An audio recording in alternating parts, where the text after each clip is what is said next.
안녕하세요. 저는 올해 40대 초반이 된 남성입니다. 저는 결혼을 하고 아내와 친구에게 배신을 당하고 아주 통쾌하게 복수를 했는데요. 이 이야기를 한번 여러분들에게 알려드리고 싶어서 사연을 씁니다. 그녀와 저는 아주 평범하고 무난한 연애를 했어요.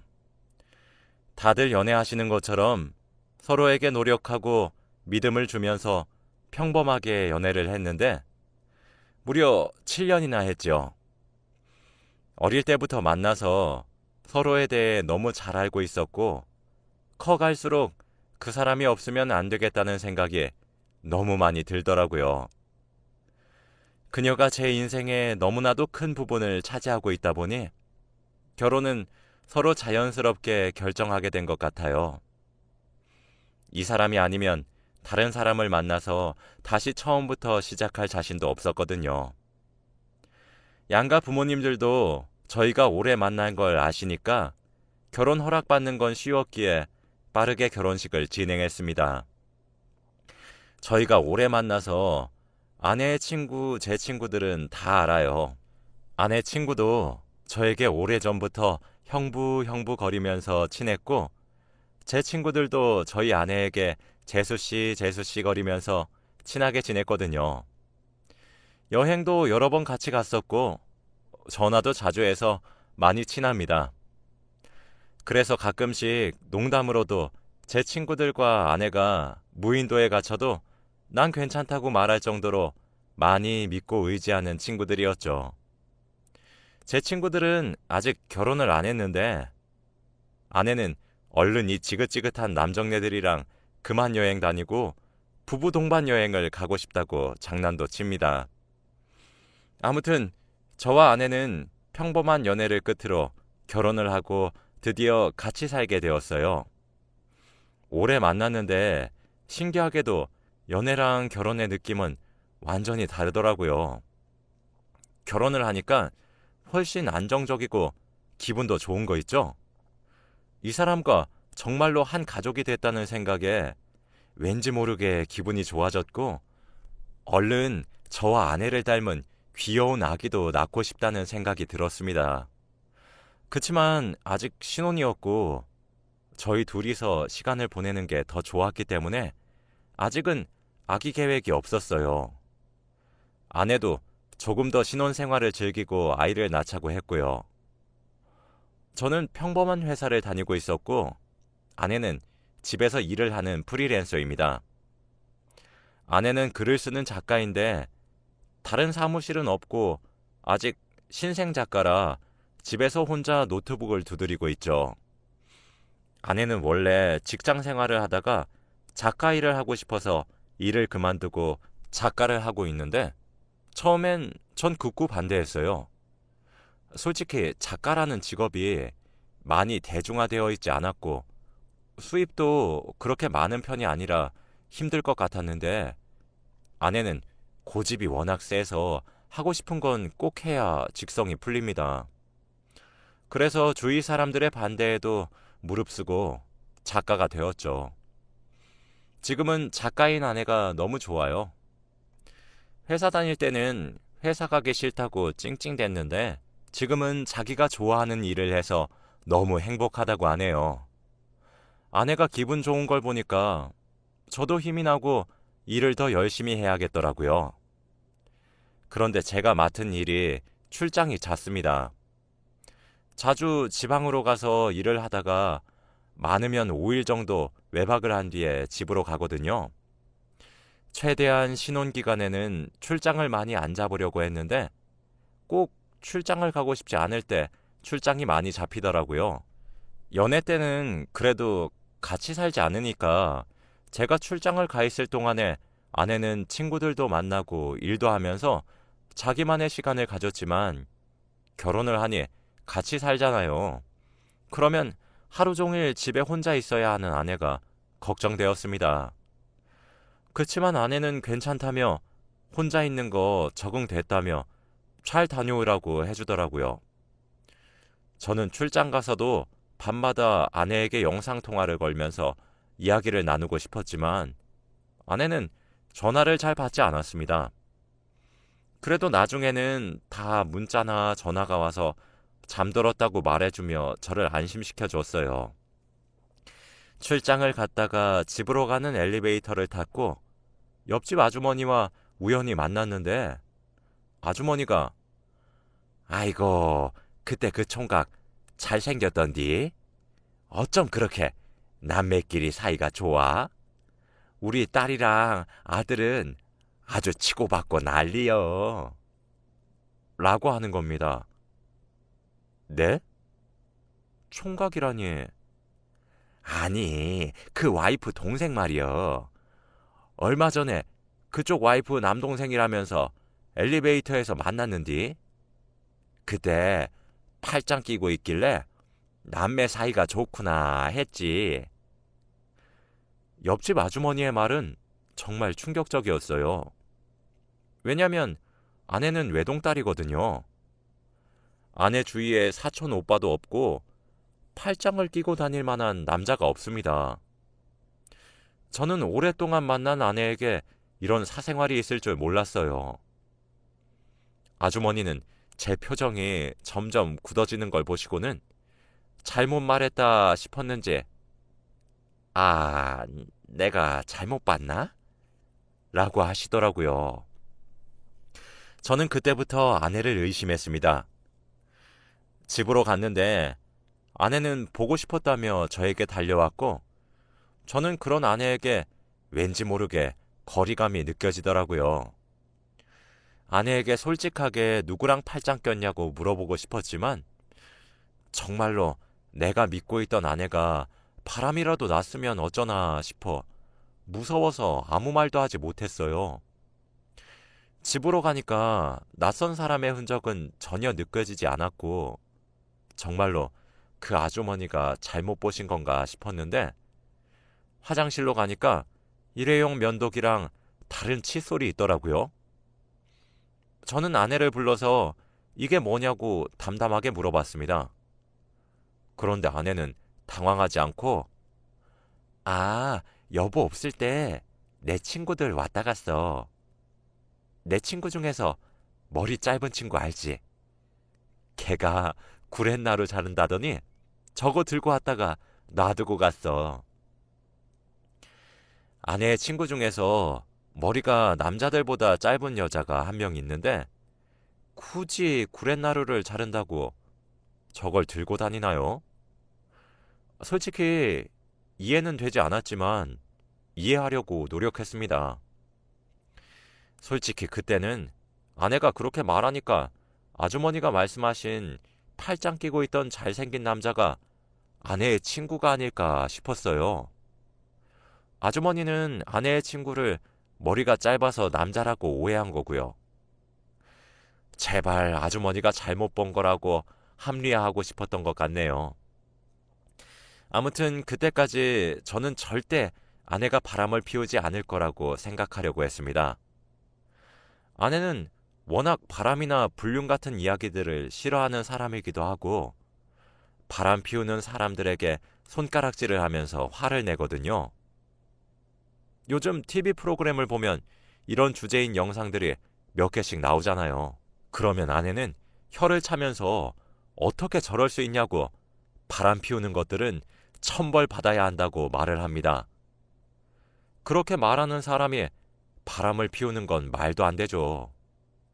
그래서 더 아내를 믿으려고 했던 것 같습니다. 오랜만에 집으로 와서 아내와 같이 오붓한 시간을 보내고 맛있는 음식도 해먹고 재미있는 하루를 보냈어요. 얼마 후 저와 아내는 주말이라 오랜만에 데이트도 할 겸 밖에 나가기로 했습니다. 봄이었어서 꽃 구경도 하고 싶었고 날씨가 너무 좋았거든요. 아내도 좋다고 했고 서로 일이 바빠서 너무 소홀했는데 오늘 하루만큼은 아내만 바라보고 놀려고 했습니다. 그런데 아내의 화장법이 바뀌고 향수가 바뀌었더라고요. 그리고 원래 화장을 거의 안 하다시피 하는 아내가 최근 들어서 화장을 진하게 합니다. 집 앞 마트를 갈 때에도 맨 얼굴로 나갔던 아내는 이제 화장을 하고 나가요. 향수 향도 예전보다 진해졌고 옷 입는 것도 조금 달라졌어요. 예전에는 밝은색 옷을 많이 입었는데 요즘은 어두운 옷을 많이 입더라고요. 우리 아내 요즘 조금 낯설다. 향수도 바뀌고 옷도 바뀌고 화장도 하고 갑자기 왜 그래? 기분 전환이야? 기분 전환. 나 아이 생기면 이런 것도 잘 못하고 다닐 텐데 지금이라도 원 없이 해놓으면 나중에 후회 없을 것 같아서. 아내는 저와의 아이를 계획하고 있었고 저도 이제 슬슬 아이가 갖고 싶더라고요. 나이가 한 살이라도 어릴 때 아이를 낳아야지 더 늦으면 임신도 안 될 것 같았습니다. 그런데 저희 나이가 그렇게 많지도 않았는데 저희 생각과는 다르게 아이가 쉽게 생기지 않더라고요. 다들 왜 임신이 축복이라고 하는지 알 것 같았습니다. 정말 임신을 하는 건 축복인 것 같아요. 왜냐하면 임신을 하는 건 너무 힘들고 잘 되지 않았거든요. 그래서 저는 혹시나 저에게 문제가 있나 싶어서 병원으로 가 진료를 받아보기로 결심했습니다. 아내에게 비밀로 한 채 친구가 운영하고 있는 비뇨기과로 가서 진료를 받기로 했죠. 저는 검사를 받고 결과를 기다리는 내내 너무 떨리고 긴장되었습니다. 혹시나 제가 아이를 못 가지는 몸이라면 평생 저와 아내 사이에는 아이는 없는 거잖아요. 아내에게 미안해서 어떡합니까? 검사 결과를 듣기 위해서 친구한테 갔는데 친구 표정이 좋지 않았어요. 야, 너 어떡하냐? 왜? 나 평생 아이 못 낳냐? 너 씨 없는 수박이야, 임마. 정말 청천벽력 같은 소리였죠. 어떻게 제게 이런 시련이 찾아온 것인가요? 정말 남자로서 자존감이 바닥을 쳤고 아내에게 이 소식을 어떻게 전해야 할지도 너무 막막했습니다. 야, 너 어떡하냐? 너 아이 낳고 싶어 했잖아. 하, 그러니까 와이프한테 어떻게 전하지? 많이 실망할 텐데 입양이라도 해야 하나? 저는 집으로 가는 내내 고개를 들 수 없었고 너무 절망적이었어요. 요즘 아내는 아이 낳을 생각하면서 육아에 관련된 책도 읽고 영상도 보면서 엄마가 될 준비를 하고 있었는데 저는 아빠가 될 수 없는 몸이잖아요. 너무 미안했어요, 정말. 그리고 집에 도착해서 아내에게 말하기 위해 호흡을 가다듬은 뒤 현관문을 열고 집으로 들어갔습니다. 그런데 집으로 들어가니 아내가 기쁜 목소리로 저에게 달려오더라고요. 여보, 내가 좋은 소식을 들려줄게. 라고 했죠. 여보, 나도 할 말이 있는데 내가 먼저 하면 안 될까? 안 돼. 절대 안 돼. 내가 먼저 할 거야. 당신 너무 행복해서 뒤로 자빠질걸? 그 정도로 기쁜 일이면 내 얘기 먼저 들어줘. 난 안 좋은 얘기란 말이야. 안 돼. 그래도 내가 무조건 말해야겠어. 내가 지금 뭘 들고 있게. 아내는 손에다가 뭘 쥐었는지 등 뒤로 꽁꽁 숨기고 있더라고요. 제가 못 맞추니까 아내는 짠 하면서 제 앞에 한 물건을 들이미는데 바로 임신 테스트기였어요. 그런데 선명하게 두 줄이었습니다.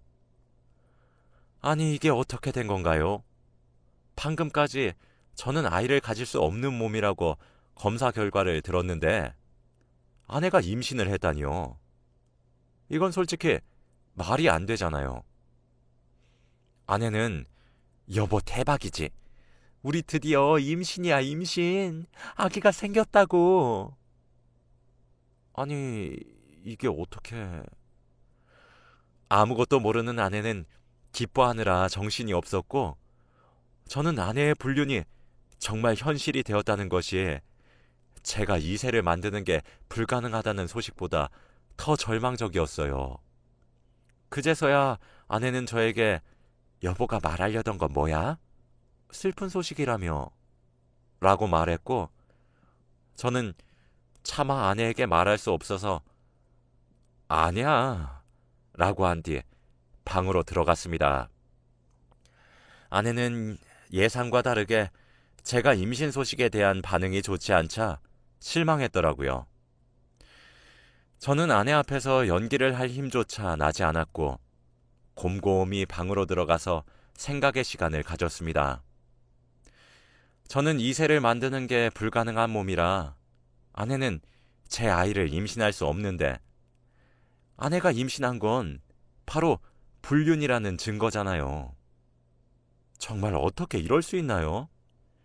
불륜이라면 그렇게 기겁을 하던 여자가 떳떳하게 다른 남자를 만나고 남의 애를 임신하다니요. 정말 역겹고 무서웠습니다. 저는 그날 흥신소에 문의를 해서 아내 뒷조사를 부탁드렸어요. 아내의 휴대폰을 열어보았더니 낯선 사람과 연락을 나눈 흔적은 없었고 다 친구들과 안부 연락을 한 것밖에 없더군요. 그래서 도대체 그 남자는 누군가 궁금했는데 마침 흥신소에서 연락이 왔습니다. 아내의 불륜 증거를 다 잡았대요. 그래서 당장 보니 아내의 상간남은 바로 제 비뇨기과 친구였습니다.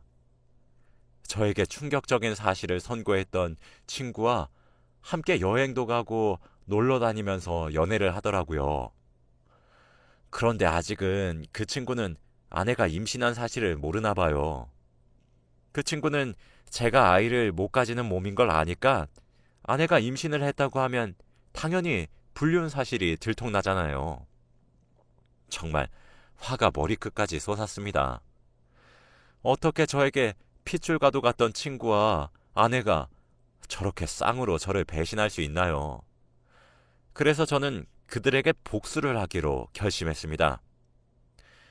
아내가 만삭 때까지 태교를 열심히 했는데 저는 차마 얼굴에 철판 깔고 친구의 아기를 태교할 수 없겠더라고요.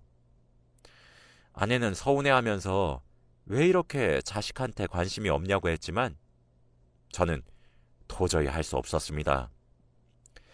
아내는 출산 전에 임신 축하 파티를 열고 싶다고 했고 가족들과 친척들 그리고 주변 친구들도 다 초대하자고 했죠. 저는 그날 제 친구와 아내에게 복수하기로 했습니다. 얼마 후 임신 축하 파티 날 아내는 정말 행복해하는 표정이더라고요. 저는 그 기분을 망쳐주기 위해서 작전을 시행했죠. 우선 미리 선임해 놓은 변호사를 노트북 앞에 세우고 저는 무대 중앙에서 마이크를 잡았습니다. 모두들 와주셔서 감사합니다. 그런데 오늘 축하받아야 할 사람은 제가 아니라 바로 제 아내와 불륜을 저지르고 있는 저 사람입니다. 라고 말을 하면서 제 친구를 손가락으로 가리켰어요. 친구는 당황한 표정으로 장난치지 말라고 했고 저는 그때 변호사를 쳐다보고 영상을 재생하라고 했습니다. 그 영상은 흥신소에서 받은 아내와 친구의 불륜 증거들이었고 그 영상은 아주 큰 화면으로 재생되고 있었어요. 영상 속에는 충격적인 장면이 잔뜩 들어있었습니다. 거기에 온 하객들은 다 같이 그 영상을 보고 충격을 감추지 못했고 마치 제가 아내의 불륜 사실을 처음 알았을 때 그 표정이더라고요. 영상이 끝난 뒤 저는 마이크를 다시 잡고 아내의 뱃속에 있는 아이는 사실 제 아이가 아닙니다. 저는 아이를 가질 수 없는 몸이거든요. 라고 말했습니다. 다들 헉 이라고 입을 틀어 막았고 다 같이 아내와 제 친구를 쳐다봤어요. 제 친구는 직업이 의사니까 주위에서 평판도 좋았고 착한 친구라서 더 많은 정을 나눴던 친구였는데 한순간에 이미지가 망가진 거죠. 저는 제 치부를 당당하게 이야기하는 게 너무 힘들었지만 그래도 더 확실한 복수를 위해서 부끄러움을 감수하고 말을 했어요. 하객들은 저의 말을 듣고 화가 잔뜩 나서 테이블에 있던 음식을 제 친구에게 던지면서 욕을 하기 시작했고 친구는 그곳을 뛰쳐나갔죠. 아내의 얼굴을 보니까 세상을 다 잃은 허망한 표정을 하면서 멍 때리고 있었습니다. 나중에 알게 된 사실이지만 아내는 제가 그런 상태였던 건 몰랐지만 아이의 아빠가 제 친구인 건 알고 있었대요. 일부러 거짓말하고 저에게 임신했다고 알렸다고 합니다. 친구는 불륜만 안 들키면 된다는 생각으로 만난 건데 아내가 임신을 할 줄은 몰랐대요. 둘은 아내가 임신하기 전에 잠깐 만난 거였고 아내가 임신을 하고 나서부터는 둘이서 만나지 않았다고 하네요. 나중에 사과는 했지만 제가 용서는 할 수 없겠죠. 그리고 아내와 이혼을 하고 지금은 따로 살아요. 처갓집에서도 다들 미안하다면서 딸 잘못 키운 자기들을 탓하라고 하는데 그건 핑계죠. 처갓집에서도 아내한테 더러운 괴물 취급을 하고 쫓아냈다고 합니다. 아마 아내는 제 친구와 같이 살고 있겠죠. 그들의 아이니까요. 정말 지금 생각해도 화가 나고 환멸이 납니다. 어떻게 그런 존재들이 제 주위에 있을 수 있나요? 그녀와 이혼 후 서로 연락도 안 하고 살고 소식을 아예 모르는데 작가라서 책이 출간하면 대충 어떻게 사는지 알아요. 그런데 원래 사랑 이야기를 쓰던 그녀가 점점 글을 쓰는 방식이 변하더라고요. 그녀는 글을 쓸 때 주위 환경에 영향을 많이 받는 편이라서 글을 읽으면 그녀가 지금 어떻게 살고 있는지 티가 팍팍 나는데 정말 별로인가 봐요. 애 아빠가 잘 못해주고 육아도 힘들고 과거를 후회한다는 말이 많았습니다. 제 친구들은 다들 그녀의 더러운 사생활 때문에 인연을 끊었는데 그녀가 책을 출간하거나 기사가 가끔씩 날 때마다 그녀에 대한 이야기를 댓글이나 책의 감상평 같은 곳에 달아요. 그녀가 과거에 했던 일들을 다 나열해서 그냥 책 읽지 말라고 독자들에게 알립니다. 제가 시킨 건 아닌데 친구들이 알아서 이런 애들을 그냥 사회의 악이라고 나오면 안 된다고 말을 하더라고요. 저는 굳이 안 그래도 된다고. 하지만 친구들은 그냥 자기가 하고 싶어서 한대요. 뭐 아무튼 지금 생각해보면 그 아주머니에게 감사드려요. 그때 엘리베이터에서 그 이야기만 안 하셨어도 저는 지금까지 의심했겠죠. 그리고 이제서야 알게 된 저도 많이 반성합니다. 아내가 안 하던 화장을 하고 옷을 입는 게 바뀌고 향수 냄새가 바뀐 게 바로 친구 취향이어서 그랬대요. 그리고 면도기와 칫솔은 확실한 증거였잖아요. 여러분들도 조심하세요. 혹시 모릅니다. 제 이야기는 여기까지예요. 들어주셔서 감사합니다.